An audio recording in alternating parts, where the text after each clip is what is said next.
গীতা শাস্ত্র কোনো ব্যক্তি বিশেষ, জাতি, বর্গ, পথ, দেশ, কাল অথবা কোনো কুরীতিগ্রস্ত সম্প্রদায়ের গ্রন্থ নয়, বরং এই ধর্মশাস্ত্র সর্বলৌকিক এবং সর্বকালিক। এই শাস্ত্র প্রত্যেক দেশ, প্রত্যেক জাতি, যে কোনো বয়সের প্রতিটি স্ত্রী পুরুষের জন্য, সবার জন্য। গীতা সম্পূর্ণ মানব জাতির ধর্মশাস্ত্র এবং অত্যন্ত গৌরবের বিষয় যে গীতা আপনারও ধর্মশাস্ত্র।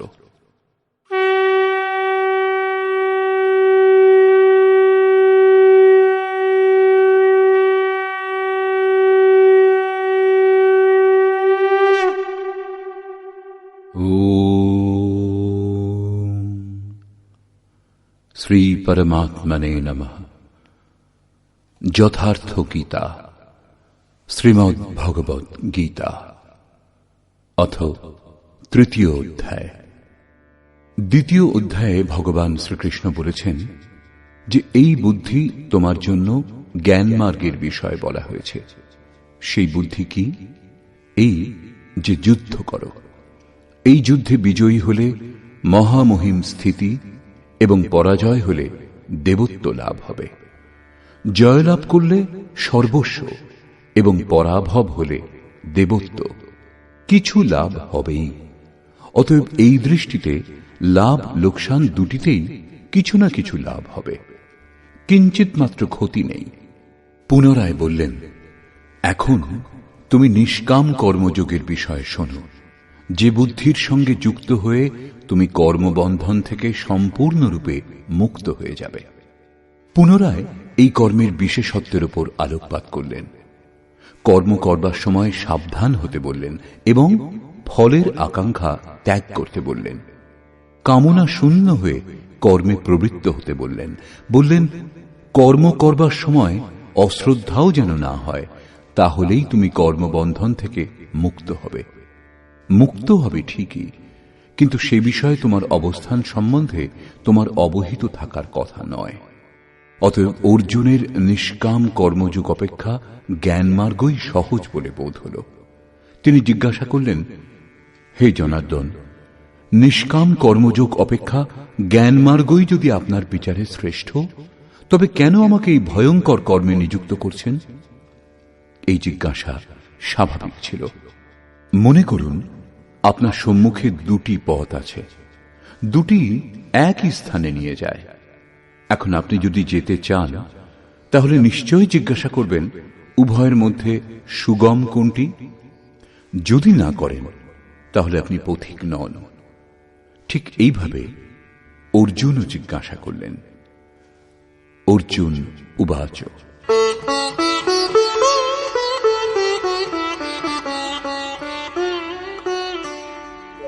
जायसी चेत् कर्मणस्ते मता बुद्धिर्जनार्दन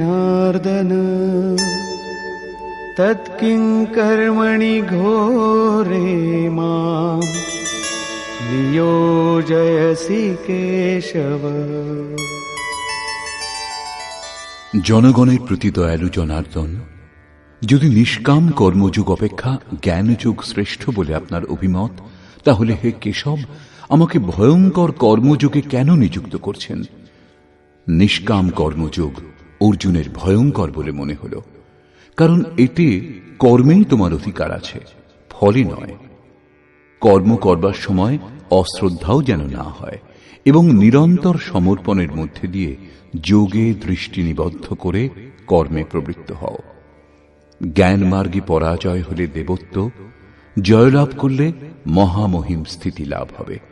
লাভ লোকসান স্বয়ং নির্ণয় করে এগিয়ে যেতে হবে। অর্জুনের নিষ্কাম কর্মযোগ অপেক্ষা জ্ঞানযোগ সহজ বলে বোধ হল। সেজন্য তিনি নিবেদন করলেন,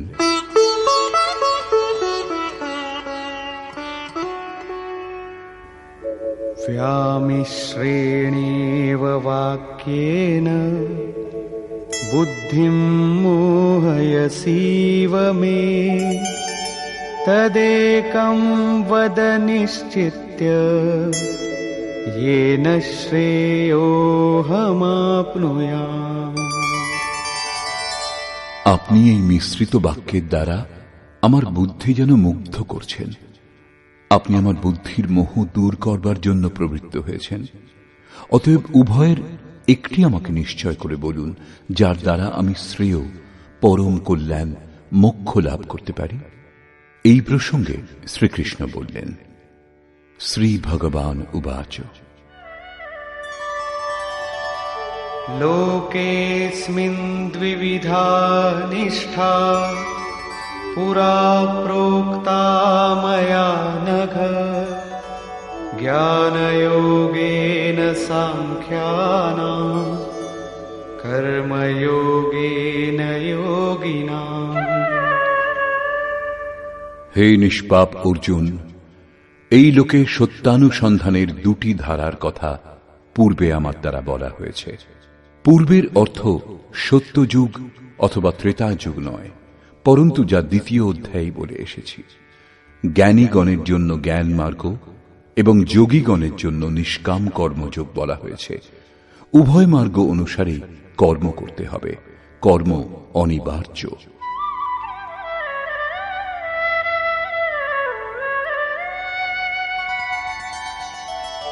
ন কর্মণামনারম্ভাৎ নৈষ্কর্ম্যং পুরুষোষ্ণুতে ন চ সন্ন্যসনাদেব সিদ্ধিং সমধিগচ্ছতি। অর্জুন, কর্ম আরম্ভ না করে কেউ নৈষ্কর্ম লাভ করতে পারে না, এবং যে ক্রিয়া আরম্ভ করা হয়েছে তা পরিত্যাগ করলেই ভগবৎ প্রাপ্তিরূপ পরম সিদ্ধি লাভ হয় না। এখন তোমার জ্ঞান মার্গ ভালো লাগে অথবা নিষ্কাম কর্মমার্গ, উভয় মার্গেই কর্ম করতে হবে। প্রায় এই ক্ষেত্রে ভগবৎ পথে লোকে সহজ পথ এবং সুরক্ষা খুঁজতে আরম্ভ করে। কর্মানুষ্ঠান না করেই নিষ্কর্মী হওয়া যায়, যেন এই ধরনের ভুল না হয়। সেজন্য শ্রীকৃষ্ণ জোর দিলেন যে কর্ম আরম্ভ না করে কেউ নৈষ্কর্ম লাভ করতে পারে না। শুভাশুভ কর্মের শেষ যেখানে, পরম নৈষ্কর্মের সেই স্থিতি কর্ম করেই লাভ করা যায়। সেইরূপ বহু লোকে বলে যে আমরা জ্ঞানমার্গী, জ্ঞানমার্গে কর্ম নেই। এইরূপ বললেই কর্মত্যাগী জ্ঞানী হয় না। যে ক্রিয়া আরম্ভ হয়েছে তা ত্যাগ করলেই কেউ ভগবৎ সাক্ষাৎকার রূপ পরম সিদ্ধি লাভ করে না। কারণ নহি কশ্চিৎ ক্ষণমপি জাতু তিষ্ঠত্য কর্মকৃৎ কার্যতে হ্যবশঃ কর্ম সর্বঃ প্রকৃতিজৈর্গুণৈঃ। কর্ম না করে কোনো পুরুষ ক্ষণমাত্রও থাকতে পারে না, কারণ সকলেই প্রকৃতিজাত গুণত্রয় দ্বারা মোহমুগ্ধ হয়ে কর্ম করে। প্রকৃতি ও প্রকৃতিজাত গুণ যতক্ষণ পর্যন্ত সক্রিয়, ততক্ষণ পর্যন্ত কোনো পুরুষ কর্ম না করে থাকতে পারে না। চতুর্থ অধ্যায়ের 33 ও 37তম শ্লোকে শ্রীকৃষ্ণ বলেছেন, সকল কর্ম জ্ঞানে শেষ হয়, জ্ঞানাগ্নি সমস্ত কর্ম ভস্মসাৎ করে। এখানে বলছেন কর্ম না করে কেউ থাকতে পারে না। তিনি কি বলতে চাইছেন? তার বলবার অর্থ হল যে যজ্ঞ করতে করতে ত্রিগুণাতীত হলে মনের বিলয় এবং সাক্ষাৎকারের সঙ্গে যজ্ঞের পরিণাম লাভ হলে কর্ম শেষ হয়ে যায়। সেই নির্ধারিত ক্রিয়া পূর্ণ হওয়ার আগে কর্ম সম্পূর্ণ হয় না। প্রকৃতির হাত থেকে রেহাই পাওয়া যায় না।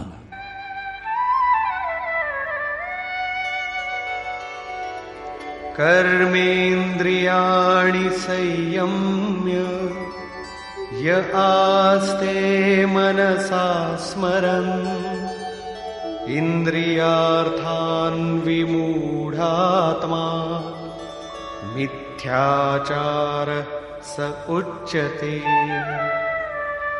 তা সত্ত্বেও কিছু মূঢ় ব্যক্তি কর্মেন্দ্রিয়গুলি বলপূর্বক রুদ্ধ করে মনে মনে ইন্দ্রিয়ের ভোগ সমূহ স্মরণ করে তাদের মিথ্যাচারী, দাম্ভিক বলে, জ্ঞানী বলে না। একথা প্রমাণিত যে কৃষ্ণকালেও এই ধরনের সংস্কার ছিল। লোকে যা করণীয় তা ত্যাগ করে ইন্দ্রিয়গুলি বলপূর্বক রুদ্ধ করে বলে বেড়াত যে আমি জ্ঞানী, আমি পূর্ণ। কিন্তু শ্রীকৃষ্ণ বলছেন যে তারা সকলেই ধূর্ত। জ্ঞান মার্গ ভালো লাগুক অথবা নিষ্কাম কর্মযোগ, উভয় মার্গেই কর্ম করতে হবে। यस्त्विन्द्रियाणि मनसा नियम्यारभतेऽर्जुन कर्मेन्द्रियैः कर्मयोगम् असक्तः स विशिष्यते।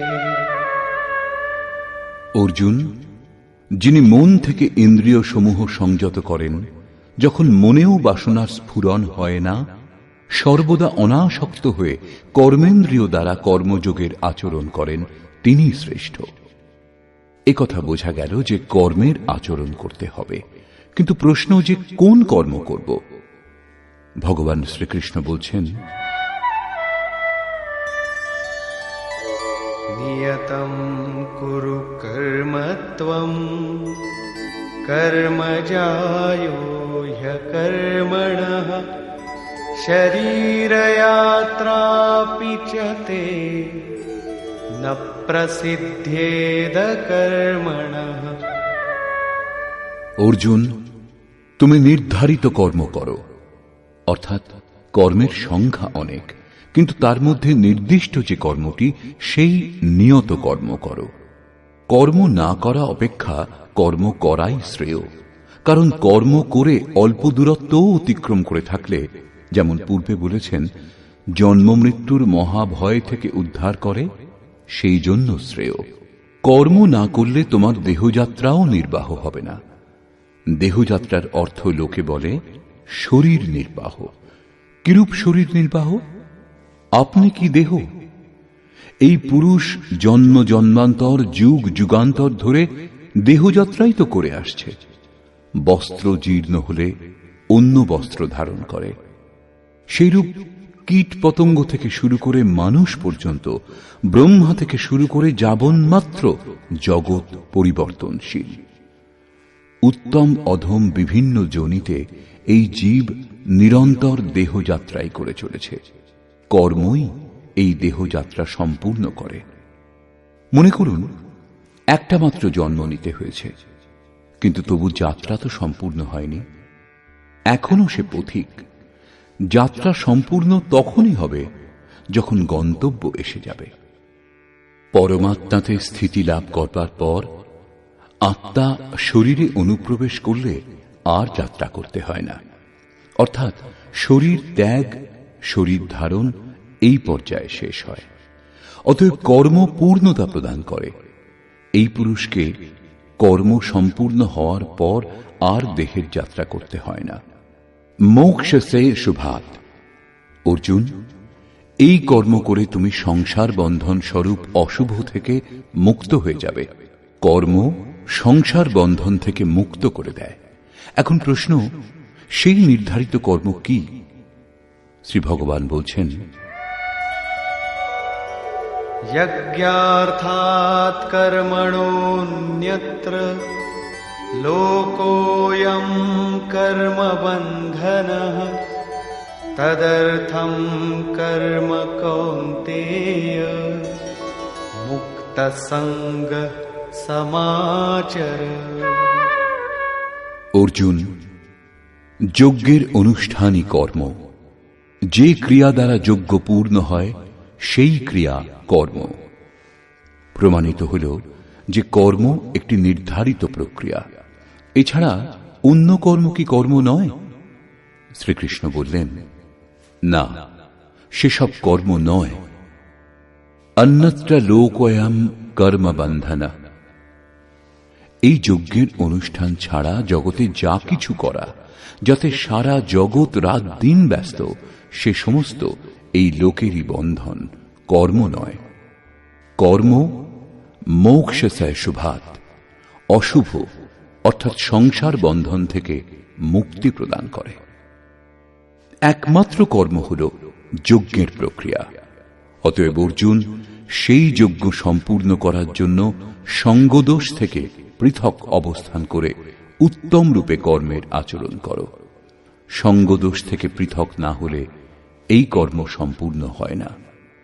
এখন স্পষ্ট হল যে যজ্ঞের অনুষ্ঠানকেই কর্ম বলে, কিন্তু এখানে পুনরায় এক নূতন প্রশ্নের উদয় হল যে সেই যজ্ঞ কি যার অনুষ্ঠান করা হবে। সেই জন্য প্রথমে যজ্ঞ কি তা না বলে শ্রীকৃষ্ণ বললেন যে যজ্ঞের উৎপত্তি হল কোত্থেকে, যজ্ঞ থেকে আমরা কি ফল লাভ করি তার বিশেষত্ব বললেন, এবং চতুর্থ অধ্যায়ে স্পষ্ট করেছেন যে যজ্ঞ কি যার অনুষ্ঠান করলে কর্মের আরম্ভ হবে। যোগেশ্বর শ্রীকৃষ্ণের বাণীর নিপুণতাতে এটা স্পষ্ট হয় যে যে বিষয়ের বর্ণনা করবেন প্রথমে তিনি তার বিশেষত্বের বর্ণনা করলেন যাতে শ্রদ্ধা জাগে। তারপর তিনি তাতে যে সতর্কতা অবলম্বন করতে হয় তার উপর আলোকপাত করলেন এবং অবশেষে মুখ্য সিদ্ধান্ত প্রতিপাদন করলেন।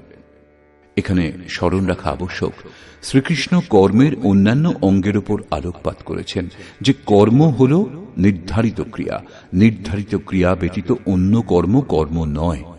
দ্বিতীয় অধ্যায়ে প্রথমবার কর্মের নাম উল্লেখ করেছেন, তার বিশেষত্বের উপর জোর দিলেন, তাতে যে সতর্কতা অবলম্বন করা হয় তার উপর আলোকপাত করলেন, কিন্তু কর্ম কি বললেন না। এখানে বর্তমান অধ্যায়ে বললেন যে কেউ কর্ম না করে থাকতে পারে না। প্রকৃতির প্রভাবে মানুষ কর্ম করে।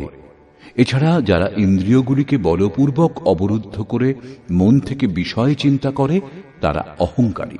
সেই জন্য অর্জুন, মনের দ্বারা ইন্দ্রিয় সমূহ সংযত করে তুমি কর্ম করো, কিন্তু কোন কর্ম করা হবে সে প্রশ্নটি যেমন তেমনি রইল।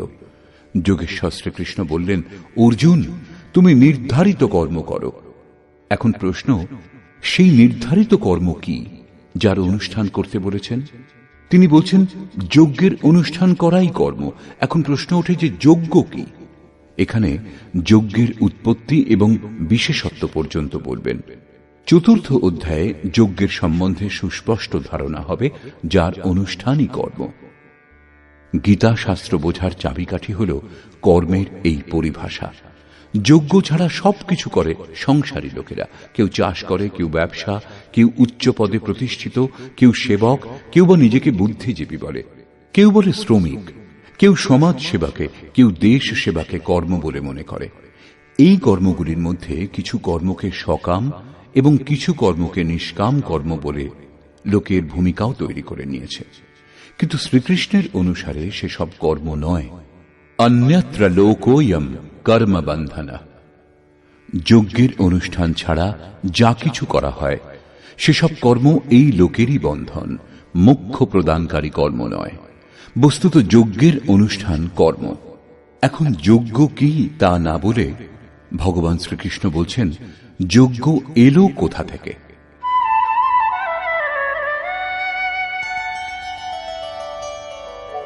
सहयज्ञाः प्रजा सृष्ट्वा पुरोवाच प्रजापतिः अनेन प्रसविष्यध्वम् एषवोस्त्विष्टकामधु। প্রজাপতি ব্রহ্মা কল্পারম্ভে যজ্ঞের সঙ্গে প্রজা সৃষ্টি করে বলেছিলেন, এই যজ্ঞ দ্বারা তোমরা বৃদ্ধিপ্রাপ্ত হও। এই যজ্ঞ তোমাদের ইষ্টকামধুক, যাতে অনিষ্ট না হয়, অবিনাশী ইষ্ট সম্বন্ধীয় কামনা পূর্ণ করুক। যজ্ঞর সঙ্গে প্রজাদেরকে সৃষ্টি করেছিলেন প্রজাপতি ব্রহ্মা। ব্রহ্মাকে তিনি কি চতুর্মুখ এবং অষ্টচক্ষু বিশিষ্ট কোন দেবতা যেমন প্রচলিত আছে? শ্রীকৃষ্ণের অনুসারে দেবতা নামের কোনো আলাদা সত্তা নেই। তাহলে প্রজাপতি কে?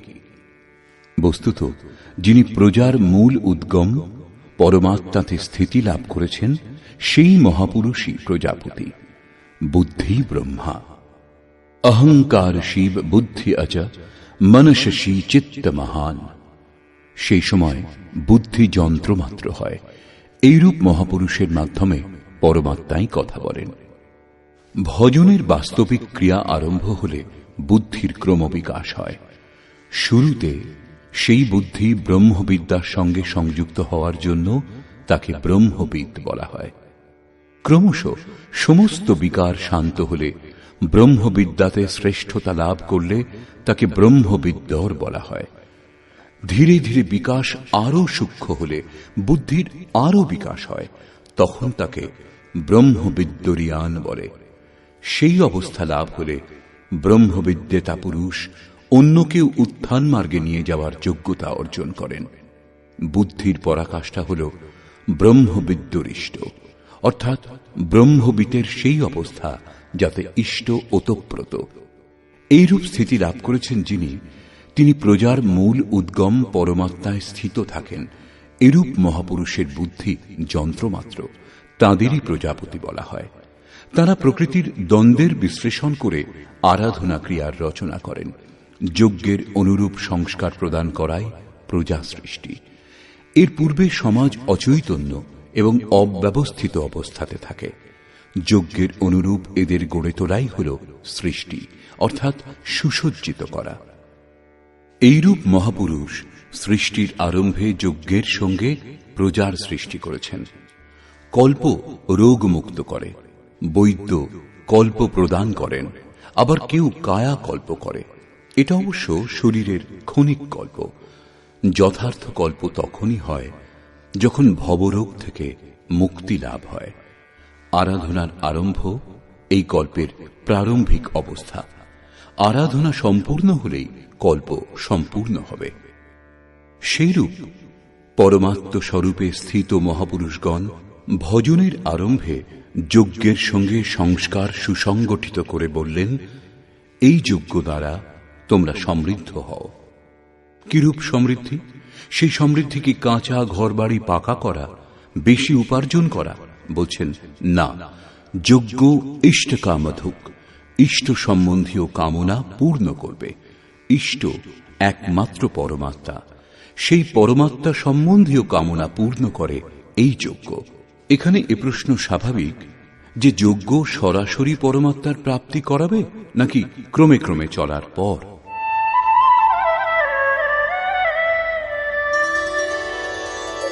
দেবান ভাবয়তানেন তে দেবা ভাবয়ন্তু বহ পরস্পরম ভাবয়ন্তঃ শ্রেয়ঃ পরমবাপ্স্যথ। এই যজ্ঞ দ্বারা দেবতাগণের উন্নতি করো, অর্থাৎ দৈবী সম্পদের বৃদ্ধি করো। সেই দেবতাগণও তোমাদের উন্নত করবেন। এইরূপ পরস্পরের উন্নতি দ্বারা পরম শ্রেয়, যার পর কিছু লাভ করা বাকি থাকবে না, এইরূপ পরম কল্যাণ লাভ করবে। যেমন যেমন আমরা যজ্ঞের অনুষ্ঠান করব, পরে যজ্ঞের অর্থ আরাধনার বিধি হবে, তেমন তেমন হৃদয়ে দৈবী সম্পদ অর্জন হতে থাকবে। পরম দেব এক পরমাত্মা। সেই পরম দেবে স্থিতি লাভ করতে সাহায্য করে যে সম্পদ, অন্তঃকরণে যে সজাতীয় প্রবৃত্তি বিদ্যমান, সেই সজাতীয় প্রবৃত্তি সমূহই দৈবী সম্পদ। কারণ এদের সাহায্যেই পরম দেবের প্রাপ্তি হয়, সেজন্য দৈবী সম্পদ বলা হয়। বাহ্য জগতের দেবতা পাথর জল নয়, যেমন লোকে কল্পনা করে। যোগেশ্বর শ্রীকৃষ্ণের বাণীতে তাদের অস্তিত্ব নেই। তিনি আরো বলছেন,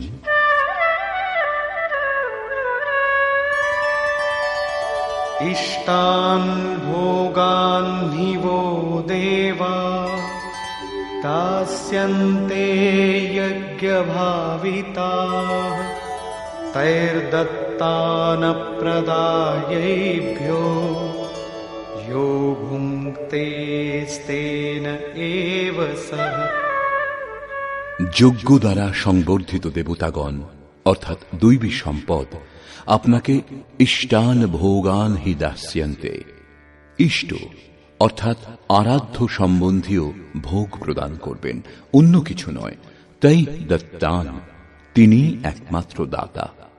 ইষ্ট লাভের অন্য কোনো বিকল্প নেই।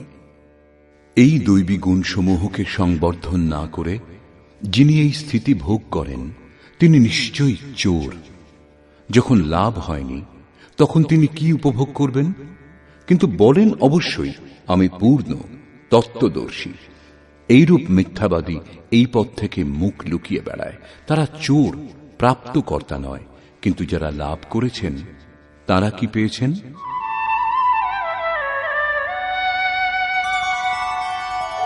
यज्ञशिष्टाशिनः सन्तो मुच्यन्ते सर्वकिल्बिषैः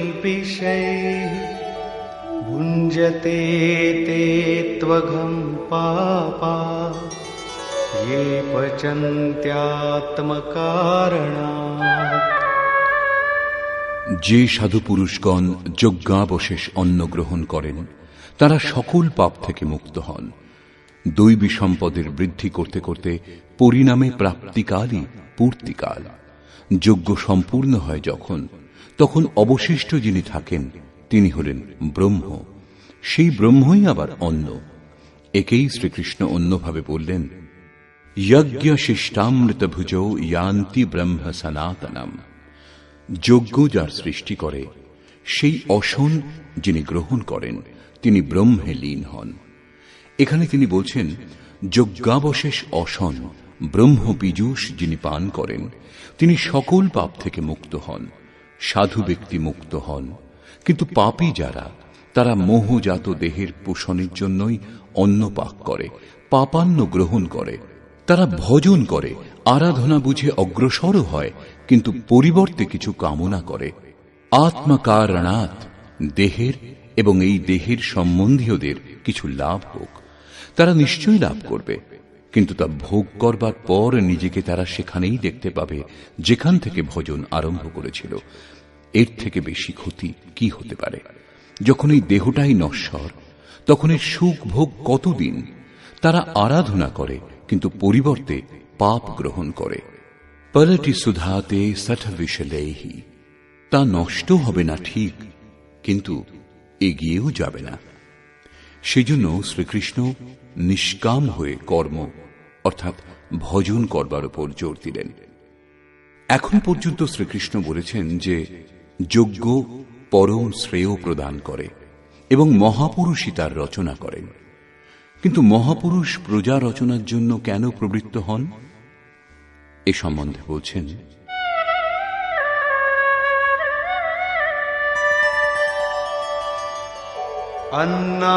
अन्नाद्भवन्ति भूतानि पर्जन्यादन्नसम्भवः यज्ञाद्भवति पर्जन्यो यज्ञः कर्म समुद्भवः।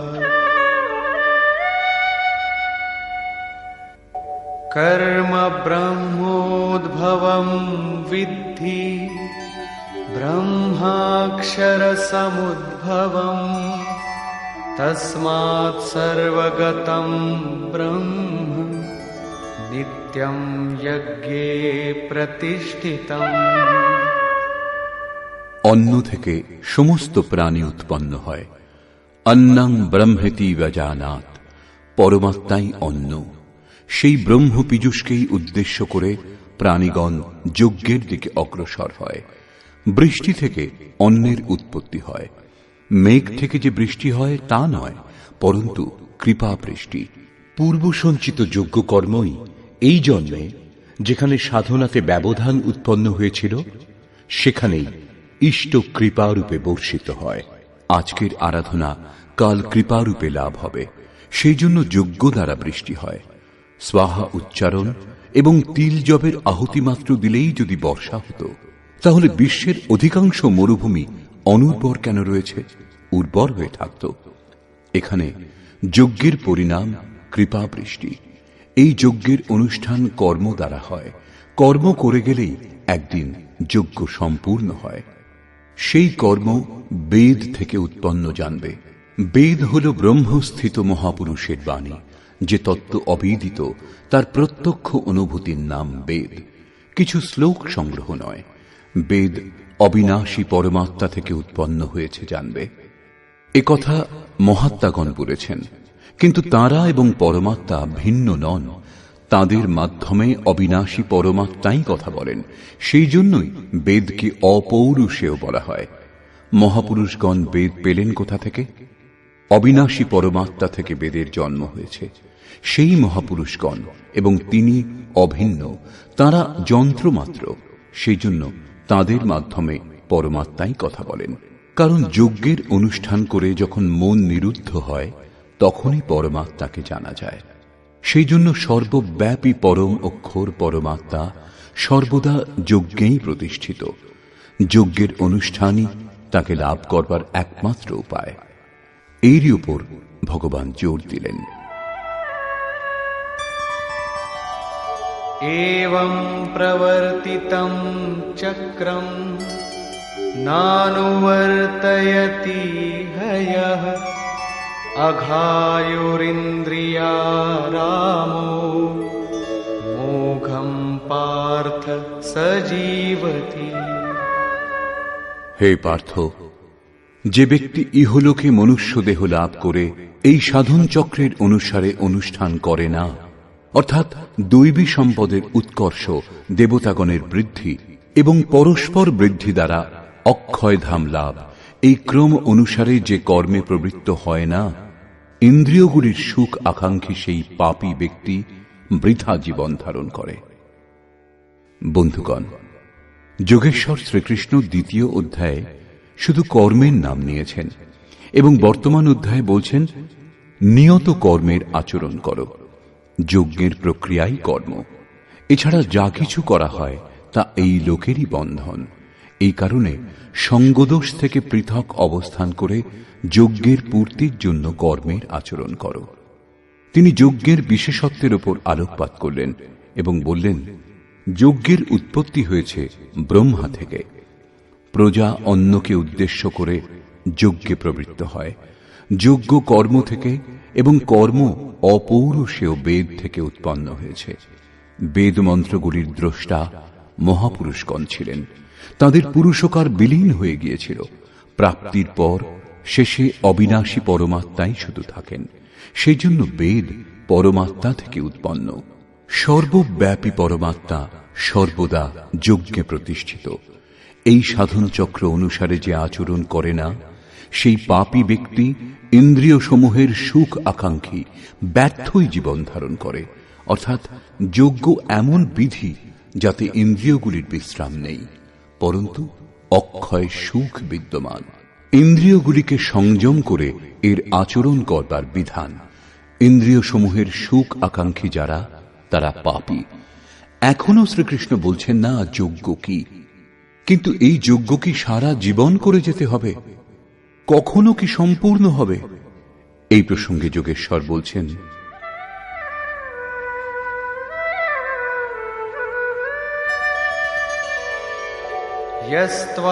यस्त्वात्मरतिरेव स्यात् आत्मतृप्तश्च मानवः आत्मन्येव च सन्तुष्टः तस्य कार्यं न विद्यते।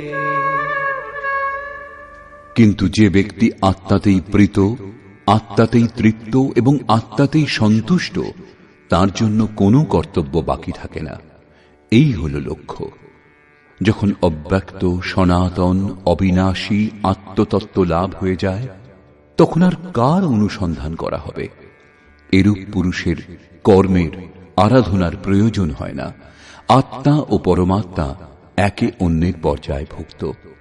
পুনরায় এর বর্ণনা করলেন, নৈব তস্য কৃতেনার্থো না কৃতেনেহ কশ্চন ন চাস্য সর্বভূতেষু কশ্চিদর্থব্যপাশ্রয়ঃ। এই সংসারে সেই পুরুষের কর্ম করেও কোনো লাভ নেই এবং কর্ম না করলেও কোনো লোকসান নেই। কিন্তু আত্মতত্ত্ব লাভ হওয়ার পূর্বে এর প্রয়োজন ছিল। তার সমগ্র প্রাণী জগতের সঙ্গে কোনো স্বার্থ সম্বন্ধ থাকে না। আত্মাই শাশ্বত, সনাতন, অব্যক্ত, অপরিবর্তনশীল ও ও অক্ষয়। যখন আত্মা লাভ হয়ে গেছে এবং তাতেই সন্তুষ্ট, তাতেই তৃপ্ত, তাতেই ওতপ্রোত এবং স্থিত আছেন, যখন এর থেকে শ্রেষ্ঠ কোনো সত্তা নেই, তখন কার খোঁজ করা হবে, কি লাভ হবে?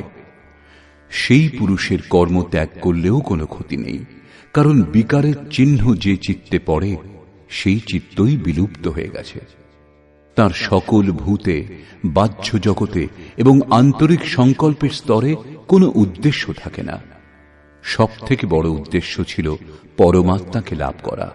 যখন তাকে লাভ করেছেন, তখন অন্য কারুকে তার কি প্রয়োজন?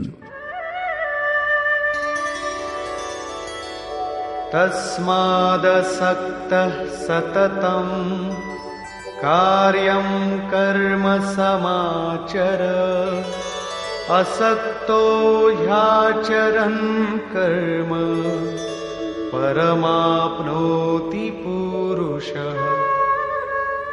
সেই স্থিতি লাভ করবার জন্য তুমি অনাসক্ত হয়ে নিরন্তর কার্যং কর্ম, করণীয় যে কর্ম, উত্তম রূপে সেই কর্মের অনুষ্ঠান করো।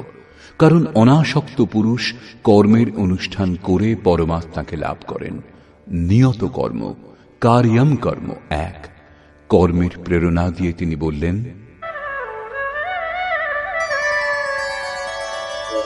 কর্মণৈব হি সংসিদ্ধিম আস্থিতা জনকাদয়ঃ লোকসংগ্রহমেবাপি সম্পশ্যন কর্তুমর্হসি। জনকের তাৎপর্য রাজা জনক নয়। জনক জন্মদাতাকে বলে। যোগী জনক আপনার স্বরূপকে জন্ম দেয়, প্রকট করে। যোগ সংযুক্ত প্রত্যেক মহাপুরুষ জনক।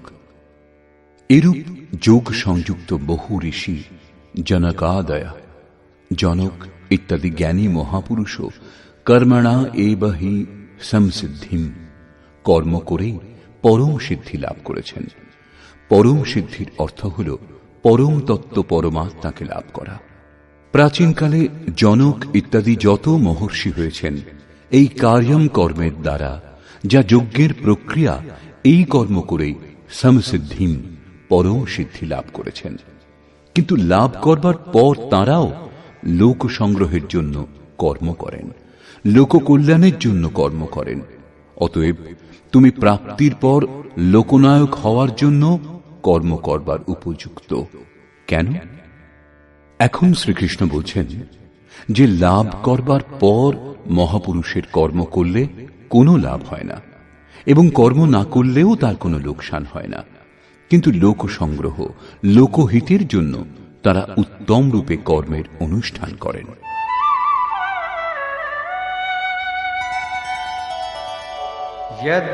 যদ্যদাচরতি শ্রেষ্ঠঃ তত্তদেবেতরো জনঃ স যৎপ্রমাণং কুরুতে লোকস্তদনুবর্ততে। শ্রেষ্ঠ ব্যক্তি যা যা আচরণ করেন, সাধারণ লোকে তাই অনুকরণ করে। সেই মহাপুরুষ যা কিছু প্রমাণ করে দেন, অন্য লোকে তাই অনুসরণ করে। পূর্বে শ্রীকৃষ্ণ স্বরূপে স্থিত আত্মতৃপ্ত মহাপুরুষের অবস্থিতির ওপর আলোকপাত করেছেন।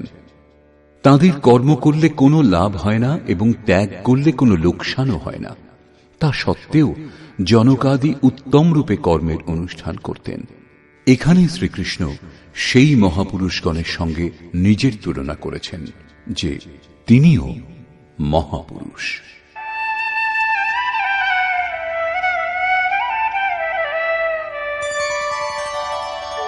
ন মে পার্থাস্তি কর্তব্যম ত্রিষু লোকেষু কিঞ্চন নানবাপ্তমবাপ্তব্যম বর্ত এব চ কর্মণি। হে পার্থ, তিন লোকে আমার কোনো কর্তব্য কর্ম নেই। পূর্বে বলেছেন সেই মহাপুরুষের সর্বভূতের প্রতি কোনো কর্তব্য নেই। এখানে বলছেন, 3 লোকে আমার কোনো কর্তব্য বাকি নেই এবং লাভের যোগ্য বস্তু কিঞ্চিত মাত্র লাভ করতে বাকি নেই। তা সত্ত্বেও আমি উত্তম প্রকার কর্মের আচরণ করি। কেন? यदि ह्यहं न वर्तेयं जातु कर्मण्यतन्द्रितः मम वर्त्मानुवर्तन्ते मनुष्याः पार्थ सर्वशः।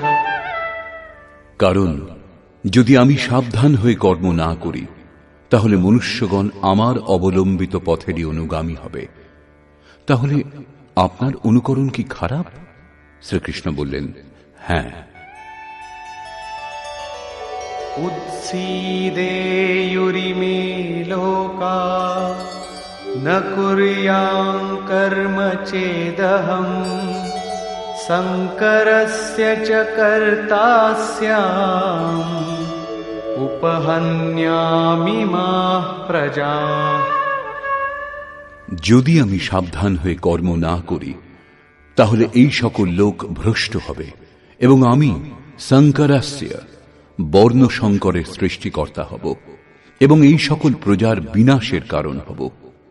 স্বরূপে স্থিত মহাপুরুষ সতর্ক হয়ে যদি আরাধনাক্রমে প্রবৃত্ত না থাকেন, তাহলে সমাজ তার অনুকরণ করে ভ্রষ্ট হয়ে যাবে।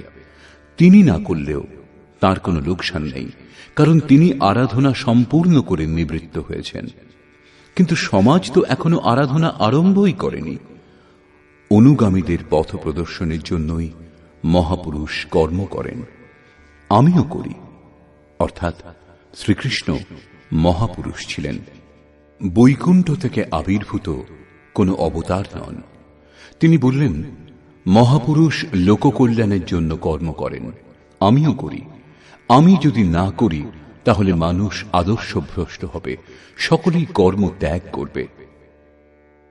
মন বড় চঞ্চল, সবকিছু পেতে চায়, কেবল ভজন করতে চায় না। স্বরূপস্থ মহাপুরুষ যদি কর্ম না করেন, তবে তাকে দেখে অনুগামীগণও কর্ম ত্যাগ করবে। অজুহাত দেখাবে যে ইনি তো ভজন করেন না, পান খান, সুগন্ধদ্রব্য ব্যবহার করেন, সামান্য জনের মতো কথা বলেন, তবুও একে মহাপুরুষ বলে সমাদর করা হয়। এরূপ চিন্তা করে তারাও আরাধনা ত্যাগ করে আদর্শভ্রষ্ট হয়। শ্রীকৃষ্ণ বললেন, যদি আমি কর্ম না করি, তাহলে সকলেই ভ্রষ্ট হবে এবং আমি বর্ণ সংকর দোষের মূল কারণ হব। স্ত্রীগণ কলুষিত হলে বর্ণ সংকরের প্রভাব দেখা যায়। অর্জুনও এই ভয়ে ব্যাকুল ছিলেন যে স্ত্রীগণ কলুষিত হলে বর্ণ সংকর উৎপন্ন হবে। কিন্তু শ্রীকৃষ্ণ বললেন, যদি আমি সাবধান হয়ে আরাধনায় রত না থাকি, তাহলে বর্ণ সংকর দোষের মূল কারণ আমি হব। বস্তুত আত্মার শুদ্ধ বর্ণ পরমাত্মা। নিজের শাশ্বত স্বরূপের পথ থেকে ভ্রষ্ট হওয়াই বর্ণ সংকরতা। স্বরূপস্থ মহাপুরুষ আরাধনা ক্রিয়াতে প্রবৃত্ত না থাকলে অনুগামীগণ তাকে অনুকরণ করতে গিয়ে ক্রিয়ারহিত হয়ে যাবে, আত্মপথ থেকে ভ্রষ্ট হবে, বর্ণ সংকর হয়ে যাবে। তারা প্রকৃতির মোহে মুগ্ধ হবে। স্ত্রীগণের সতীত্ব এবং জাতির শুদ্ধতা এগুলি সামাজিক ব্যবস্থা, অধিকারের প্রশ্ন। সমাজের পক্ষে এর উপযোগিতাও আছে, কিন্তু মাতা পিতার ভুলের কোনো প্রভাব সন্তানের সাধনার উপর পড়ে না। আপন করণী পার উতরণী। হনুমান, ব্যাস, বশিষ্ঠ, নারদ, সুখদেব, কবির, যিশু এরা উত্তম মহাপুরুষ হয়েছিলেন, কিন্তু সামাজিক কুলীনতার সঙ্গে এদের কোনো সম্পর্ক ছিল না। আত্মা নিজের পূর্বজন্মের গুণধর্ম সঙ্গে নিয়ে আসে। শ্রীকৃষ্ণ বলছেন, মনঃ ষষ্ঠানি ইন্দ্রিয়াণি প্রকৃতিস্থানি কর্ষতি। মন ও ইন্দ্রিয় সমূহ দ্বারা যে কাজ এই জন্মে করা হয়, সেই সংস্কার নিয়ে জীবাত্মা পুরনো দেহ ত্যাগ করে নূতন দেহে প্রবেশ করে। এতে জন্মদাতাদের কোনো ভূমিকা নেই, তাদের বিকাশক্রমে কোনো ব্যবধানের সৃষ্টি হয় না। অতএব স্ত্রীগণ কলুষিত হলে বর্ণ সংকর হয় না। স্ত্রীগণের কলুষিত হওয়া এবং বর্ণ সংকরের মধ্যে কোনো সম্পর্ক নেই। শুদ্ধ স্বরূপের দিকে অগ্রসর না হয়ে প্রকৃতিতে মুগ্ধ হওয়াকেই বর্ণ সংকর বলে। মহাপুরুষ যদি সাবধান হয়ে ক্রিয়াতে নিয়ত কর্মে প্রবৃত্ত না থাকেন এবং অন্য লোকদের দিয়ে ক্রিয়া না করান, তাহলে তিনি সেই সকল প্রজার হননকারী, বিনাশক হন। সাধনাক্রমে চলে সেই মূল অবিনাশীকে লাভ করাই জীবন, এবং প্রকৃতিতে মুগ্ধ হওয়া, পথভ্রষ্ট হওয়াই মৃত্যু।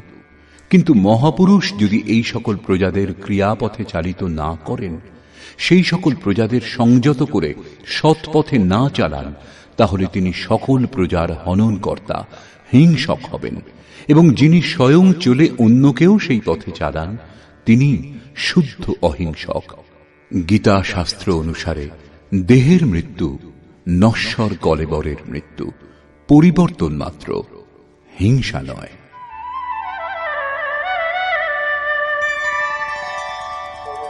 सक्ताः कर्मण्य विद्वांसो यथा कुर्वन्ति भारत कुर्याद् विद्वांस्तथा सक्तः चिकीर्षुर्लोकसंग्रहम्।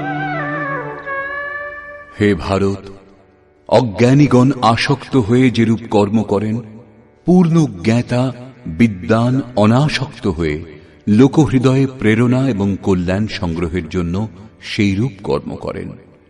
যজ্ঞের বিধি জেনেও করেও আমরা অজ্ঞানী। জ্ঞানের অর্থ হল প্রত্যক্ষভাবে জানা। যতক্ষণ আমরা লেশমাত্র আরাধ্য থেকে পৃথক, ততক্ষণ অজ্ঞান বিদ্যমান। যতক্ষণ অজ্ঞান বিদ্যমান, ততক্ষণ কর্মে আসক্তি থাকে। অজ্ঞানী যতটা আসক্ত হয়ে আরাধনা করেন, ততটাই অনাসক্ত। যার কর্ম করবার প্রয়োজন নেই, তার আসক্তি কেন হবে? এরূপ পূর্ণ জ্ঞাতা মহাপুরুষও লোকহিতের জন্য কর্ম করেন, দৈবী সম্পদের উৎকর্ষ করেন, যাতে সমাজ সেই পথে চলতে পারে।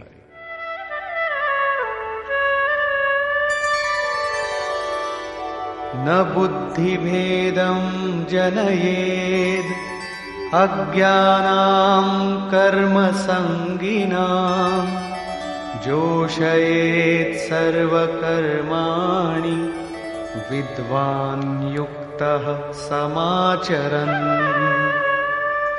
জ্ঞানী পুরুষের লক্ষ্য রাখা উচিত, যাতে কর্মে আসক্ত অজ্ঞানীগণের বুদ্ধিভ্রম না হয়।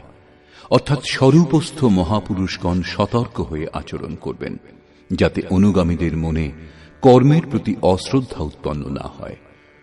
পরমাত্ম তত্ত্বের সঙ্গে সংযুক্ত মহাপুরুষের উচিত স্বয়ং উত্তম রূপে নির্ধারিত কর্ম করে তাদেরও সেই কর্ম করবার জন্য প্রেরণা দান। এই কারণেই চিত্রকূট অনুসূয়া আশ্রমে পূজ্য মহারাজজি বৃদ্ধাবস্থাতেও রাত 2টোয় উঠতেন এবং রাত 3টে আশ্রমবাসী সাধকদের ডেকে তুলে বলতেন, মাটির পুতুলরা ওঠো সবাই। আশ্রমবাসীগণ উঠে যে যার চিন্তন ক্রিয়ায় মগ্ন হয়ে যেতেন। তখন তিনি কিছুক্ষণ গড়িয়ে পুনরায় উঠে বসতেন এবং বলতেন, তোমরা মনে চিন্তা করো যে মহারাজজি শুয়ে আছেন, কিন্তু আমি ঘুমাই না, শ্বাস প্রশ্বাস ক্রিয়ায় রত আছি। এখন বৃদ্ধাবস্থা, বসতে কষ্ট হয়, তাই আমি পড়ে থাকি। কিন্তু তোমাদের তো স্থির ও সোজা হয়ে বসে চিন্তন করা উচিত। যতক্ষণ তৈলধারার মতো শ্বাস প্রশ্বাস ক্রমাগত না পড়ে, লক্ষ্য রাখবে যেন ক্রমভঙ্গ না হয়, মাঝে কোনো সংকল্প যাতে ব্যবধান উৎপন্ন না করতে পারে, ততক্ষণ সতত প্রবৃত্ত থাকা সাধকের ধর্ম। আমার শ্বাস এখন বাঁশের মতো স্থির দাঁড়িয়ে গেছে। অনুগামীদের জন্য মহাপুরুষগণ উত্তম রূপে কর্মে প্রবৃত্ত থাকেন। জিস গুণ কো শিখাবে উসে করকে দিখাবে, অর্থাৎ আপনি আচরি ধর্ম জীবেরে শিখায়।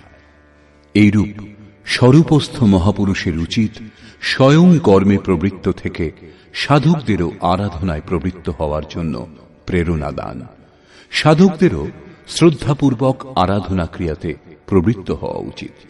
কিন্তু জ্ঞানযোগী হন অথবা নিষ্কাম কর্মযোগী সাধকের অহংকার হওয়া উচিত নয়। কার দ্বারা কর্ম হয়, কর্ম সম্পাদনের কারণ কি, এর ওপর শ্রীকৃষ্ণ আলোকপাত করলেন।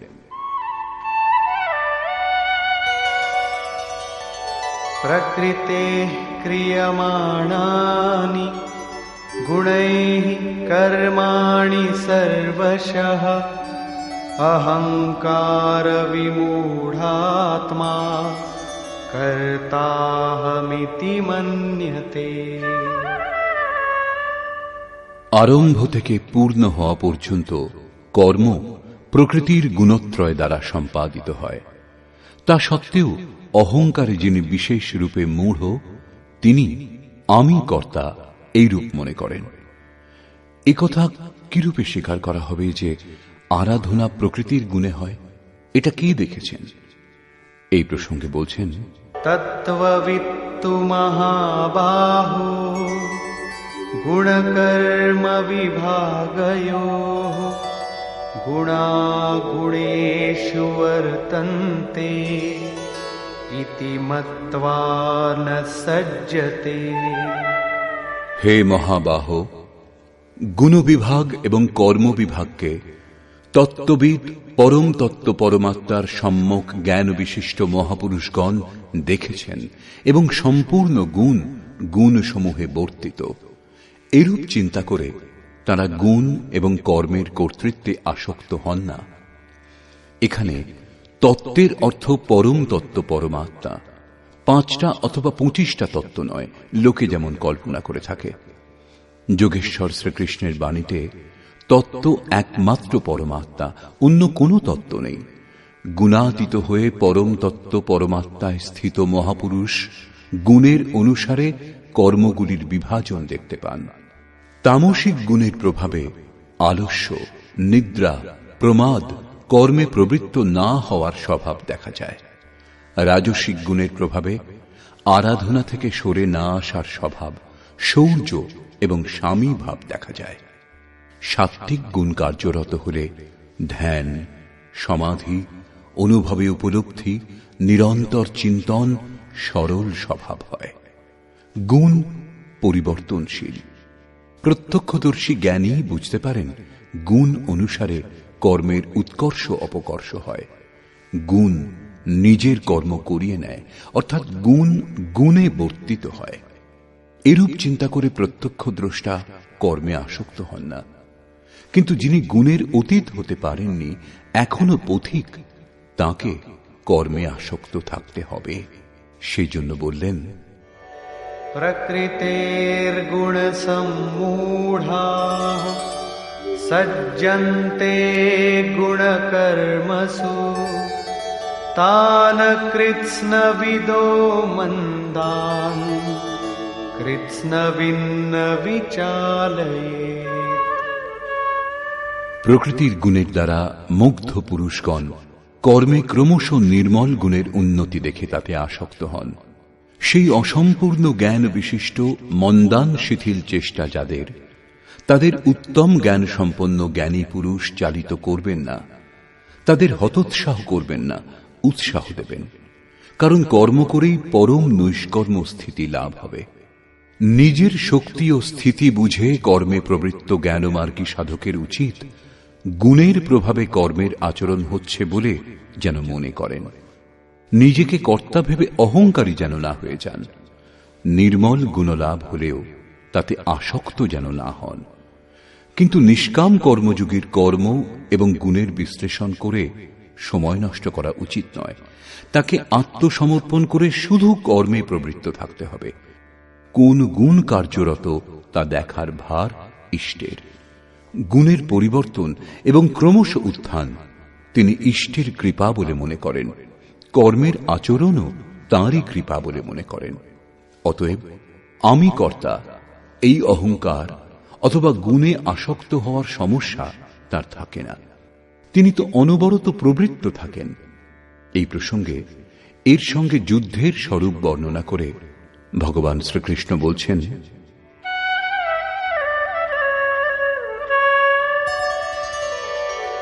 ময়ি সর্বাণি কর্মাণি সন্ন্যস্যাধ্যাত্মচেতসা নিরাশীর্নির্মমো ভূত্বা যুধ্যস্ব বিগতজ্বরঃ।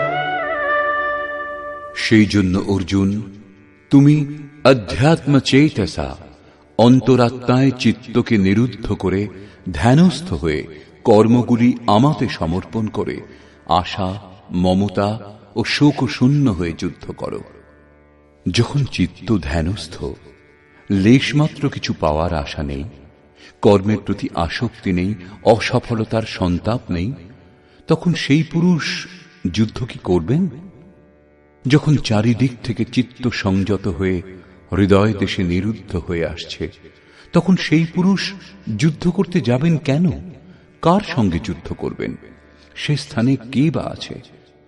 বাস্তবে যখন আপনি ধ্যান করতে আরম্ভ করবেন, তখনই যুদ্ধের আসল স্বরূপ আপনি বুঝতে পারবেন।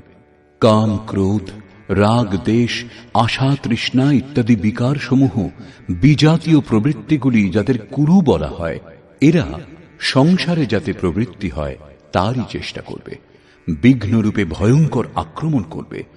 এদের সঙ্গে সংঘর্ষের নামই যুদ্ধ। একে অতিক্রম করে যাওয়াই হল বাস্তবিক যুদ্ধ।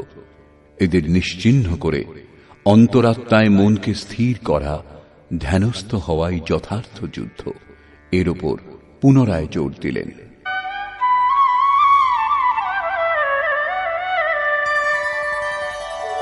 ये मे मतमिदं नित्यम् अनुतिष्ठन्ति मानवाः श्रद्धावन्तो न सूयन्तो मुच्यन्ते तेऽपि कर्मभिः।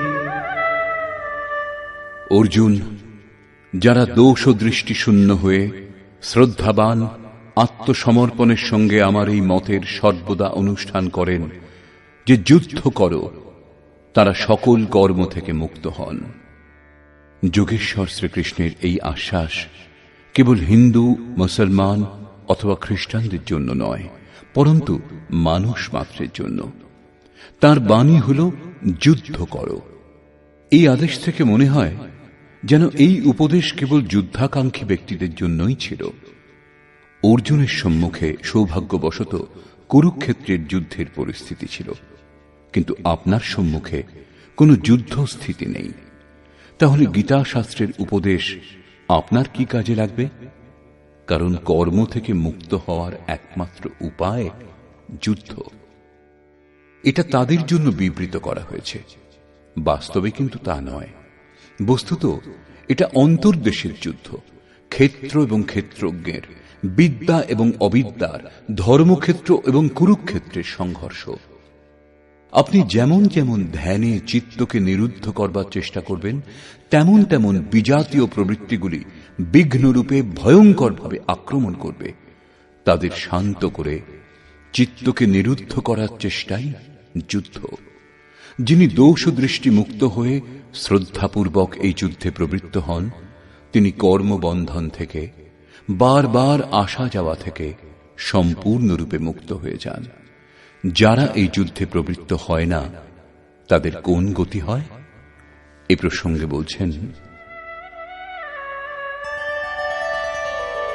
ये त्वेतदभ्यसूयन्तो नानुतिष्ठन्ति मे मतम् सर्वज्ञानविमूढांस्तान् विद्धि नष्टान चेतसः। যে দোষ দৃষ্টিযুক্ত অচেতসঃ অর্থাৎ মোহনিশায় অচেতন ব্যক্তিগণ আমার এই মতের অনুসারে অনুষ্ঠান করে না, অর্থাৎ ধ্যানস্থ হয়ে আশা, মমতা, সন্তাপ রহিত হয়ে আত্মসমর্পণ করে যুদ্ধে প্রবৃত্ত হয় না, সর্বজ্ঞান বিমূঢ়ান, জ্ঞান পথে সর্বদা মোহমুক্ত সেই ব্যক্তিগণকে তুমি কল্যাণভ্রষ্টই জানবে। যদি এটাই সত্য, তাহলে লোকে এর অনুষ্ঠান করে না কেন? এই প্রসঙ্গেও বললেন, सदृशं चेष्टते स्वस्याः प्रकृतेर्ज्ञानवानपि प्रकृतिं यान्ति भूतानि निग्रहः किं करिष्यति।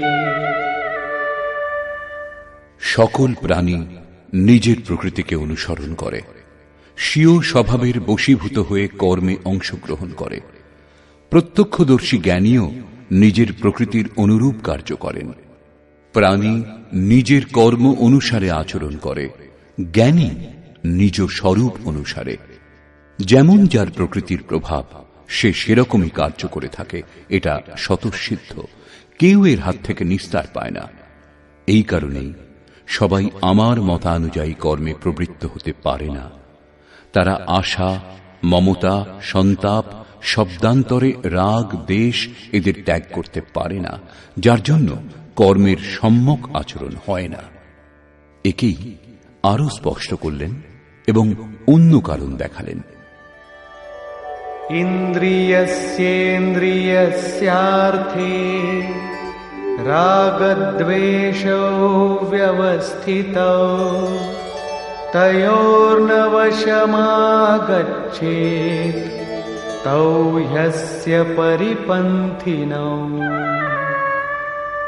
ইন্দ্রিয় এবং ইন্দ্রিয়গুলির ভোগে রাগ দেশ স্থিত, এই দুটির বশীভূত হওয়া উচিত নয়। কারণ এই কল্যাণ পথে কর্মমুক্ত হওয়ার প্রত্যক্ষ পদ্ধতিতে রাগ ও দেশ শত্রু হিসেবে দুর্ধর্ষ আরাধনাতে বাধার সৃষ্টি করে। শত্রু যখন অন্তরে, তখন বাইরে কার সঙ্গে কে যুদ্ধ করবে? ভোগের সংসর্গে শত্রু থাকে এবং আমাদের অন্তঃকরণেই বাস করে। কাজেই এই যুদ্ধ অন্তঃকরণের যুদ্ধ। কারণ দেহটাই ক্ষেত্র, যার মধ্যে স্বজাতীয় বিজাতীয় দুটি প্রবৃত্তি বিদ্যা এবং অবিদ্যা রূপে থাকে, যারা মায়ারই দুটি অঙ্গ। এই প্রবৃত্তিগুলির অতীত হওয়া, স্বজাতীয় প্রবৃত্তিকে আয়ত্ত করে বিজাতীয়কে নিশ্চিহ্ন করাই যুদ্ধ। বিজাতীয় নিশ্চিহ্ন হলে স্বজাতীয়ের উপযোগিতা আর থাকে না। স্বরূপের ছোঁয়ায় স্বজাতীয় তার অন্তরালে বিলীন হয়ে যায়। এইভাবে প্রকৃতির পার পাওয়াই যুদ্ধ, যা ধ্যান দ্বারা সম্ভব। রাগ দেশ শান্ত করতে সময় লাগে।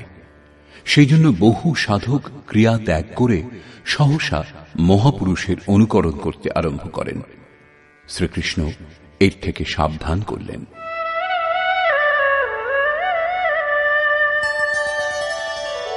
শ্রেয়ান স্বধর্মো বিগুণঃ পরধর্মাৎ স্বনুষ্ঠিতাৎ স্বধর্মে নিধনম শ্রেয়ঃ পরধর্মো ভয়াবহ। একজন সাধক 10 বছর ধরে সাধনায় প্রবৃত্ত এবং অন্য একজন আজ সাধনায় প্রবৃত্ত হয়েছে। উভয়ের ক্ষমতা এক হবে না। প্রারম্ভিক সাধক যদি তার অনুকরণ করে, তাহলে সে তার নিজের যোগ্যতাটুকুও হারিয়ে ফেলবে। এই প্রসঙ্গেই শ্রীকৃষ্ণ বলছেন, উত্তম রূপে আচরিত পরধর্ম অপেক্ষা গুণরহিত নিজ ধর্ম অধিক উত্তম। কর্মে প্রবৃত্ত হওয়ার স্বভাবজাত ক্ষমতাই স্বধর্ম। নিজের ক্ষমতা অনুসারে সাধক কর্মে প্রবৃত্ত হলে একদিন মুক্তি লাভ করে। অতএব স্বধর্ম আচরণে মৃত্যুও পরম কল্যাণকর। যেখানেই সাধনে ছেদ পড়ে, আবার দেহ লাভ করার পর সেখান থেকেই পুনরায় যাত্রা আরম্ভ হয়। আত্মার মৃত্যু হয় না। দেহের, বস্ত্রের পরিবর্তন হলেও বিচার বুদ্ধি বদলায় না। নিজের থেকে শ্রেষ্ঠ ব্যক্তির অনুকরণ করতে আরম্ভ করলে সাধক ভয় পাবেন। ভয় প্রকৃতিতে হয়, পরমাত্মায় নয়। প্রকৃতির আবরণ আরো ঘনীভূত হবে। ভগবৎ পথে অনুকরণের বাহুল্য দেখা যায়। একবার পূজ্য মহারাজজির প্রতি আকাশবাণী হয়েছিল যে তিনি যেন অনুসূয়াতে গিয়ে বসবাস করেন। তখন তিনি জম্মু থেকে চিত্রকূট এসেছিলেন এবং অনুসূয়ার ঘোর জঙ্গলে বাস করতে আরম্ভ করেছিলেন। অনেক মহাত্মা ওই পথ দিয়ে যাতায়াত করতেন। তাদের মধ্যে একজন লক্ষ্য করেছিলেন যে পরমহংসজি দিগম্বর অবস্থাতে থাকেন এবং তার সম্মানও অনেক। তখন সেই মহাত্মাও কৌপিন ত্যাগ করলেন। দণ্ডকমণ্ডলু অন্য এক সাধুকে দিয়ে ত্যাগী দিগম্বর সেজে বসলেন। কিছুকাল পরে এসে দেখলেন পরমহংসজি লোকের সঙ্গে কথাবার্তা বলেন, প্রয়োজন মতো সময় সময় তাড়না দেওয়ার ছলে অপশব্দও ব্যবহার করেন। মহারাজজির প্রতি আদেশ হয়েছিল তিনি যেন ভক্তদের কল্যাণার্থে কিছু তিরস্কার করেন, এই পথের পথিকদের ওপর প্রখর দৃষ্টি রাখেন। মহারাজের অনুকরণ করে সেই মহাত্মাও গালাগাল দিতে আরম্ভ করলেন, কিন্তু তার পরিবর্তে লোকেও তাকে ভালো মন্দ দু কথা শুনিয়ে দিত। তিনি তখন বলেছিলেন, পরমহংসজিকে কেউ কিছু বলে না, আর এখানে তো মুখে মুখে জবাব দিচ্ছে। বছর 2 পরে ফিরে এসে সেই মহাত্মা দেখেছিলেন যে পরমহংসজি গদিতে বসে লোকে পাখা দিয়ে বাতাস করছে, চামর ব্যজন করছে। তিনিও দেখা দেখি সেই জঙ্গলের এক ভাঙা বাড়িতে তক্তাপোষ আনিয়ে তাতে গদি পেতে 2টি লোক নিযুক্ত করলেন চামর ব্যজন করবার জন্য। প্রতি সোমবার ভিড়ও হতে লাগল। পুত্রের ইচ্ছুক 50 টাকা দিন, কন্যার ইচ্ছুক 25 টাকা দিন, পরন্তু কথায় বলে উঘরে অন্ত না হই নিবাহ। 1 মাসের মধ্যেই সেই সাধুকে সে স্থান ত্যাগ করে অন্যত্র যেতে হয়েছিল। মান প্রতিষ্ঠা সব খুইয়ে বসেছিলেন। এই ভগবৎ পথে অনুকরণের কোনো স্থান নেই। সাধকের উচিত স্বধর্মেরই আচরণ করা। স্বধর্ম কি? 2য় অধ্যায়ে শ্রীকৃষ্ণ স্বধর্মের উল্লেখ করেছিলেন। স্বধর্ম লক্ষ্য করলেও তুমি যুদ্ধ করার উপযুক্ত পাত্র। এর চেয়ে শ্রেষ্ঠ কল্যাণকর পথ ক্ষত্রিয়ের জন্য আর নেই। স্বধর্মে অর্জুন ক্ষত্রিয়। যোগেশ্বর সংকেত করলেন, অর্জুন, যারা ব্রাহ্মণ তাদের জন্য বেদের উপদেশ ক্ষুদ্র জলাশয়ের তুল্য। তুমি বেদের ঊর্ধ্বে ওঠো এবং ব্রাহ্মণ হও, অর্থাৎ স্বধর্মে পরিবর্তন সম্ভব। এখানে পুনরায় বললেন, রাগ দেশের বশীভূত হইও না, এদের কাটিয়ে ওঠো, স্বধর্মই শ্রেয়স্কর। তার বলবার অর্থ এই নয় যে অর্জুন কোন ব্রাহ্মণের অনুকরণ করে তার মতো বেশভূষা ধারণ করুক। কর্মের একমাত্র পথকেই মহাপুরুষগণ 4টি শ্রেণীতে বিভক্ত করেছেন: নিকৃষ্ট, মধ্যম, উত্তম এবং অতি উত্তম। এই শ্রেণী বিভাগকে সাধকের জন্য ক্রমশ শূদ্র, বৈশ্য, ক্ষত্রিয় এবং ব্রাহ্মণের সংজ্ঞা দিলেন।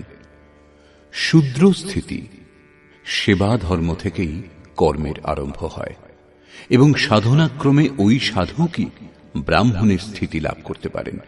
এর পরের অবস্থাতে সাধক যখন পরমাত্মায় স্থিতি লাভ করেন তখন ন ব্রাহ্মণো ন ক্ষত্রিয় ন বৈশ্য ন শূদ্র চিদানন্দরূপ শিবোহম শিবোহম। তিনি বর্ণগুলির ঊর্ধ্বে উঠে যান। এ কথাই শ্রীকৃষ্ণও বললেন যে চাতুর্বর্ণং ময়া সৃষ্টং, এই 4 বর্ণের সৃষ্টিকর্তা আমি।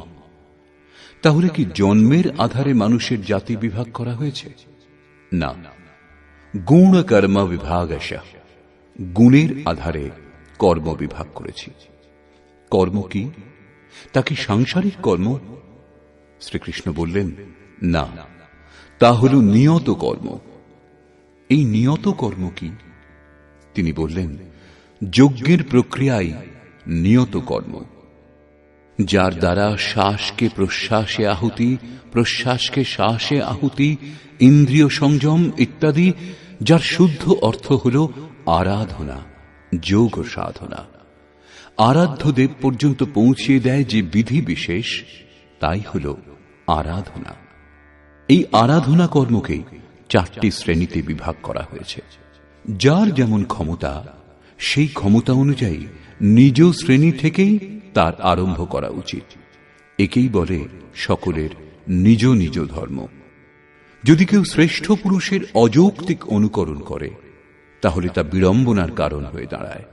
তার নাশ হবে না, কারণ এতে বীজের নাশ নেই, কিন্তু সে প্রকৃতির চাপে ভয়াক্রান্ত, দিনহীন নিশ্চয়ই হয়ে যাবে।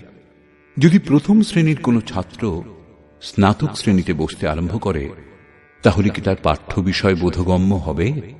সে প্রারম্ভিক বর্ণমালা থেকেও বঞ্চিত হয়ে যাবে। অর্জুন প্রশ্ন করলেন যে মানুষ স্বধর্মের আচরণ করতে পারে না কেন? अर्जुन उवाच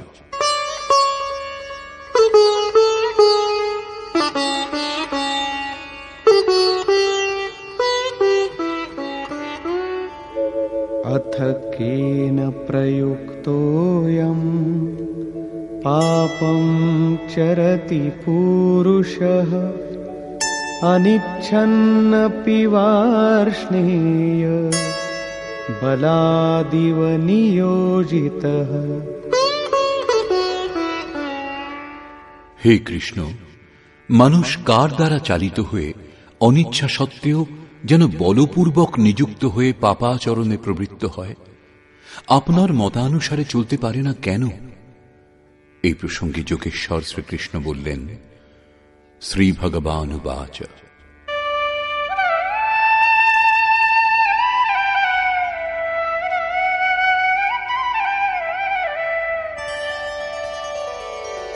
काम एष क्रोध एष रजोगुणसमुद्भवः महाशनो महापाप्मा विद्येनमिह वैरिणम्। অর্জুন, রজোগুণজাত এই কাম এবং এই ক্রোধ অগ্নির ন্যায় ভোগে অতৃপ্ত, অত্যন্ত ক্ষতিকারক। কাম ক্রোধ রাগ দেশের পূরক।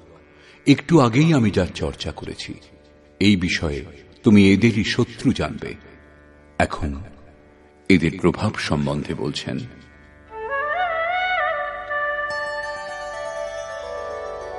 धूमेनाव्रियते वह्निः यथादर्शो मलेन च यथोल्बेनावृतो गर्भः तथा तेनेदमावृतम्। যেরূপ ধূম দ্বারা অগ্নি, ময়লা দ্বারা দর্পণ এবং জরায়ুর দ্বারা গর্ভ আবৃত থাকে, সেরূপ কাম ক্রোধাদি বিকার সমূহ দ্বারা এই জ্ঞান আবৃত থাকে। ভিজে কাঠ জ্বালালে কেবল ধোঁয়াই হয়, আগুন থাকা সত্ত্বেও শিখার রূপ নিতে পারে না। ময়লা দিয়ে ঢাকা দর্পণে যেরূপ প্রতিবিম্ব স্পষ্ট হয় না, জরায়ুর দ্বারা যেরূপ গর্ভ আবৃত থাকে, সেরূপ এই বিকারগুলি থাকতে পরমাত্মার প্রত্যক্ষ জ্ঞান হয় না। आवृतं ज्ञानमेतेन ज्ञानिनो नित्यवैरिणा कामरूपेण कौन्तेय दुष्पूरेणानलेन च। কৌন্তেয়, অগ্নির ন্যায় ভোগে অতৃপ্ত জ্ঞানীর চিরশত্রু এই কাম দ্বারা জ্ঞান আবৃত থাকে। এখন শ্রীকৃষ্ণ কাম এবং ক্রোধ দুটি শত্রুর কথা বললেন। এই শ্লোকে তিনি কেবল একটা শত্রু কামের বিষয় বললেন। বস্তুত কামের মধ্যে ক্রোধের অন্তর্ভাব বিদ্যমান। কামনা পূর্ণ হলে ক্রোধ শান্ত হয়, কিন্তু কামনা শেষ হয় না। কামনা পূরণে বাধা উৎপন্ন হলেই পুনরায় ক্রোধ জেগে ওঠে। কামের অন্তরালে ক্রোধ নিহিত থাকে। এই শত্রুর উৎস কোথায়, কোথায় একে খুঁজবে? শত্রুর নিবাস জানা থাকলে এর সমূল বিনাশে সুবিধা হবে। এই প্রসঙ্গে শ্রীকৃষ্ণ বললেন, ইন্দ্রিয়াণি মনো বুদ্ধি अस्याधिष्ठानमुच्यते एतैर्विमोहयत्येष ज्ञानमावृत्य देहिनम्। ইন্দ্রিয় সমূহ মন এবং বুদ্ধি এদেরই কামের আশ্রয় বলা হয়। কাম, মন, বুদ্ধি এবং ইন্দ্রিয় সমূহের দ্বারাই জ্ঞানকে আবৃত করে জীবকে মোহমুগ্ধ করে। তস্মাৎ ত্বমিন্দ্রিয়াণ্যাদৌ নিয়ম্য ভরতর্ষভ পাপ্মানং প্রজহিয়েনং জ্ঞান বিজ্ঞাননাশনম। সেই জন্য অর্জুন, তুমি আগে ইন্দ্রিয়গুলিকে নিয়ম্য সংযত করো, কারণ এর অন্তরালে শত্রু বিদ্যমান। তা তোমার দেহের ভিতরে বাইরে খুঁজলে কোথাও পাবে না। এটা হৃদয় রাজ্যের অন্তর্জগতের যুদ্ধ। ইন্দ্রিয় সমূহকে বশ করে জ্ঞান এবং বিজ্ঞানের বিনাশক এই ক্ষতিকারক কামের নাশ করো। কাম সহজে আয়ত্তে আসে না, অতএব বিকারের নিবাস স্থানকেই অবরুদ্ধ করো, ইন্দ্রিয় সমূহকেই সংযত করো। কিন্তু ইন্দ্রিয় সমূহ এবং মনকে সংযত করা খুব কঠিন। আমি কি তা করতে পারব? এই প্রসঙ্গে শ্রীকৃষ্ণ তাঁর সামর্থ্য বলে উৎসাহ দিচ্ছেন।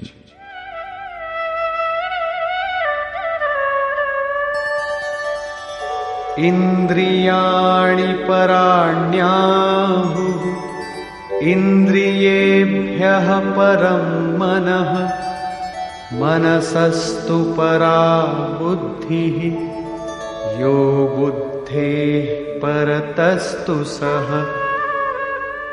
অর্জুন, এই দেহ থেকে ইন্দ্রিয়গণকে শ্রেষ্ঠ অর্থাৎ সূক্ষ্ম এবং বলবান বলে জানবে। ইন্দ্রিয় সমূহ থেকে মন শ্রেষ্ঠ এবং বলশালী, মন থেকে বুদ্ধি শ্রেষ্ঠ, এবং যিনি বুদ্ধির থেকেও অত্যন্ত শ্রেষ্ঠ তিনি তোমার আত্মা, এবং সেই হলে তুমি। সেই জন্য ইন্দ্রিয় সমূহ, মন এবং বুদ্ধি নিরুদ্ধ করতে তুমি সক্ষম।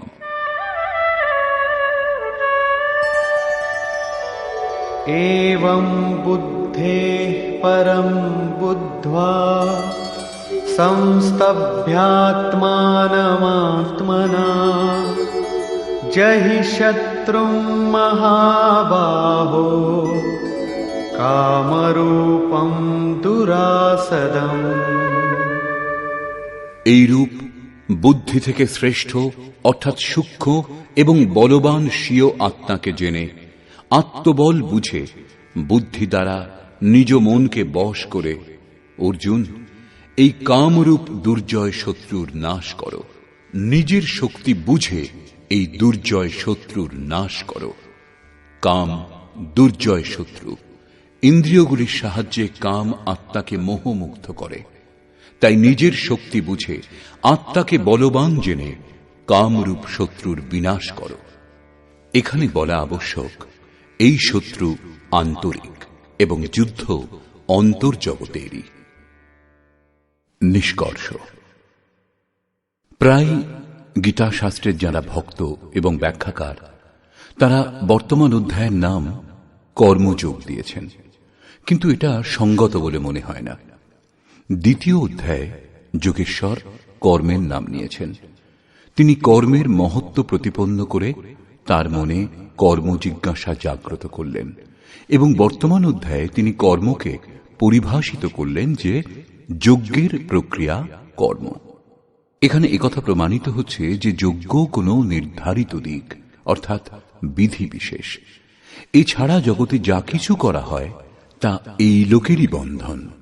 শ্রীকৃষ্ণ যে কর্ম সম্বন্ধে বলবেন সে কর্ম মোক্ষসে শুভাত অর্থাৎ সংসার বন্ধন থেকে মুক্তিদায়ক কর্ম। শ্রীকৃষ্ণ যজ্ঞের উৎপত্তির বিষয়ে বললেন। যজ্ঞ থেকে আমরা কি ফল লাভ করি তার বিশেষত্বের চিত্রণ করলেন।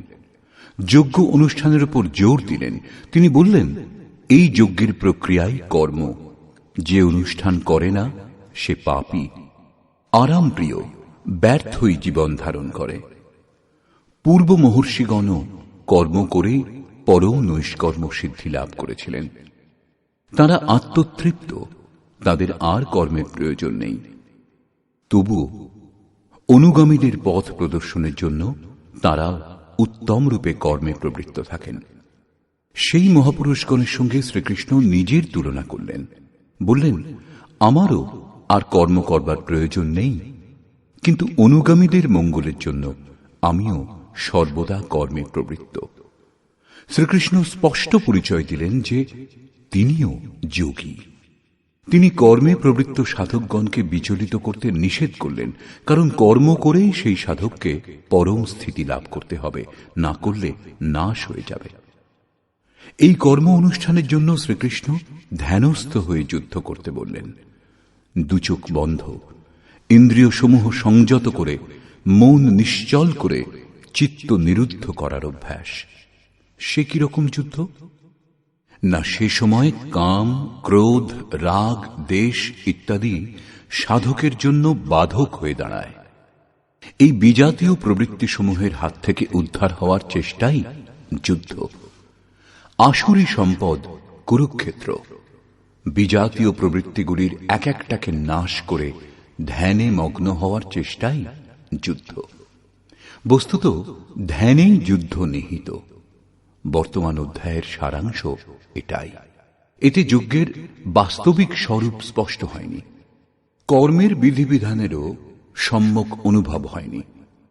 যজ্ঞের স্বরূপ স্পষ্ট হলেই কর্ম কি তা বোঝা যাবে। এখনো কর্ম স্পষ্ট হয়নি। বর্তমান অধ্যায়ে কেবল স্থিতপ্রজ্ঞ মহাপুরুষের প্রশিক্ষণাত্মক দিকের ওপর জোর দেওয়া হয়েছে। এই নির্দেশ গুরুজনদের জন্য। তাঁরা যদি কর্মানুষ্ঠান নাও করেন তবুও তাতে তাঁদের কোনো লোকসান নেই, করলে কোনো লাভও নেই।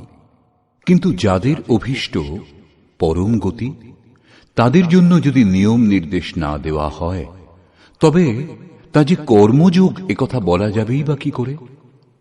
যোগেশ্বর বলেছেন, যজ্ঞের প্রক্রিয়াই কর্ম, কিন্তু সেই কর্মের স্বরূপ স্পষ্ট করলেন না এবং যজ্ঞ কি তা বললেন না। বর্তমান অধ্যায়ে যুদ্ধের যথার্থ চিত্রণ করা হয়েছে। সম্পূর্ণ গীতা শাস্ত্রে দৃষ্টিপাত করলে দেখা যায়, দ্বিতীয় অধ্যায়ে যোগেশ্বর বলেছেন, এই শরীর নাশবান, অতএব যুদ্ধ করো। গীতা শাস্ত্রে যুদ্ধের বাস্তবিক কারণ এটাই। পরে জ্ঞান যোগের বিষয়ে ক্ষত্রিয়ের জন্য যুদ্ধই কল্যাণের একমাত্র সাধন বলা হয়েছে। তিনি বললেন, অর্জুন, এই বুদ্ধি তোমার জন্য জ্ঞান যোগের বিষয় বলা হয়েছে। কোন বুদ্ধি?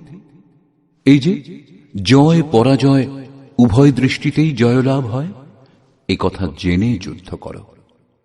চতুর্থ অধ্যায় বলেছেন, যোগে স্থিত হয়ে হৃদয়ে স্থিত এই স্বীয় সংশয় জ্ঞানরূপ অসি দ্বারা ছেদন করে যুদ্ধার্থে উত্থিত হও। পঞ্চম অধ্যায় থেকে দশম অধ্যায় পর্যন্ত যুদ্ধের কোনো চর্চা করেননি। একাদশ অধ্যায়ে কেবল এই বলেছেন, এই শত্রুগণ আমার দ্বারা পূর্বেই নিহত হয়েছে, তুমি নিমিত্ত মাত্র হও, যশ লাভ করো। এই মৃতদিগকে তুমি বধ করো, যিনি প্রেরক তিনি করিয়ে নেবেন, মৃতদেরই বধ করো। পঞ্চদশ অধ্যায়ে সংসারকে দৃঢ়মূল অশ্বত্থ বৃক্ষের ন্যায় বলা হয়েছে, যাকে অসঙ্গতারূপী অস্ত্র দ্বারা ছেদন করে ওই পরম পদের অনুসন্ধান করবার জন্য নির্দেশ দেওয়া হয়েছে। পরবর্তী অধ্যায়গুলিতে যুদ্ধের উল্লেখ নেই। ষষ্ঠদশ অধ্যায়ে অসুরের চিত্রণ অবশ্যই করা হয়েছে, যারা নরকগামী। শুধু বর্তমান অধ্যায়ে যুদ্ধের বিশদ বর্ণনা আছে। শ্লোক 30 থেকে 43 পর্যন্ত যুদ্ধের স্বরূপ, যুদ্ধের অনিবার্যতা, যুদ্ধে প্রবৃত্ত না হলে বিনাশ, যুদ্ধে নিহত শত্রুদের নাম, তাদের বধ করবার জন্য নিজ শক্তির আহ্বান এবং নিশ্চয়ই তাদের বধ করবার জন্য জোর দিলেন। বর্তমান অধ্যায়ে শত্রু এবং শত্রুর আন্তরিক স্বরূপ স্পষ্ট রূপে বর্ণনা করা হয়েছে, যাদের বিনাশ করবার জন্য প্রেরণা প্রদান করা হয়েছে। এই প্রকার শ্রীমদ্ ভগবৎ গীতারূপী উপনিষদ এবং ব্রহ্মবিদ্যা তথা যোগশাস্ত্র বিষয়ক শ্রীকৃষ্ণ এবং অর্জুনের সংবাদে শত্রু বিনাশ প্রেরণা নামক তৃতীয় অধ্যায় পূর্ণ হল। এই প্রকার শ্রীমৎ পরমহংস পরমানন্দজির শিষ্য স্বামী অর্গড়ানন্দকৃত শ্রীমদ্ ভগবৎ গীতার ভাষ্য যথার্থ গীতাতে শত্রু বিনাশ প্রেরণা নামক তৃতীয় অধ্যায় সমাপ্ত হল। হরি ওম তৎসৎ।